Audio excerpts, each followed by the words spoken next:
মই কৌশিকে স্বাগতম জনাইছো। মাজুলীত অসম সাহিত্য সভাৰ প্ৰজাতীয় মৈত্ৰীবন্ধন আৰু কুঁহিয়াৰ উদ্যোগ অসম শিশুপ্ৰাণ অমৰেন্দ্ৰ বৰুৱা মেমৰিয়েল ট্ৰাষ্টৰ সৌজন্যত ঠাকুৰকুছি গোৱালবাৰী মিচিং মধ্য ইংৰাজী বিদ্যালয়ৰ সাহিত্য প্ৰতিযোগিতা সম্পন্ন। মাজুলীৰ পৰা মাধৱ বৰা ৰিপৰ্ট।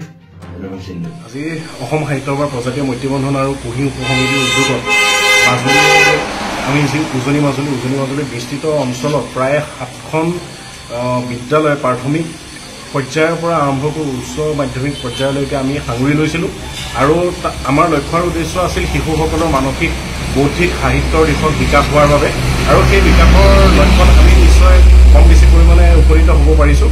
আজি যি ঠাকুৰকুছি গোৱালাবাৰী মধ্য ইংৰাজী বিদ্যালয় সেই তাতে আমাৰ 2খনকৈ সাহিত্য প্ৰতিযোগিতা অনুষ্ঠিত হৈছিল আৰু সাহিত্য প্ৰতিযোগিতাখনিত ছাত্ৰ ছাত্ৰীৰ অংশগ্ৰহণ কিন্তু অতি অৰ্থবহ আছিল। বহু সংখ্যক বিদ্যালয়ৰ ছাত্ৰ ছাত্ৰীয়ে তাত অংশগ্ৰহণ কৰি গোটেই পৰিৱেশটো এক জাকজমকভাৱে তেওঁলোকে সৃষ্টি কৰিছিল।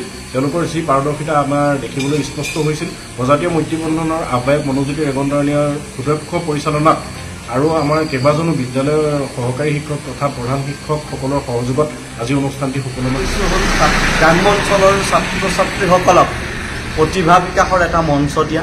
এই মঞ্চ দিয়াৰ লগতে আমি সাহিত্য সভাৰ লক্ষ্য উদ্দেশ্য এই ছাত্ৰ ছাত্ৰীসকলৰ মাজত আমি হৃদয়ংগম কৰাবৰ কাৰণে আমি এই অনুষ্ঠানভাগি আয়োজন কৰিছোঁ আৰু সেইধৰণেই আমি মাজুলীৰ পৰা আদি কৰি আমি অসমৰ বিভিন্ন প্ৰান্তত এনেধৰণৰ অনুষ্ঠান কৰিম। আমাৰ লক্ষ্য উদ্দেশ্যটোৱে হৈছে অসম সাহিত্য সভাৰ যিটো কাৰ্যসূচী সেই কাৰ্যসূচীখিনি আমাৰ মানুহে বা অসমীয়া মানুহে বা বিভিন্ন জাতি জনগোষ্ঠীয়ে গম পাব লাগে। সেইখিনিক আমি হৃদয়ংগম কৰিবলৈ আমি কৰাবৰ কাৰণে আমি প্ৰজাতীয় মৈত্ৰীবন্ধন আৰু কুঁহিয়ে উদ্যোগ গ্ৰহণ কৰা।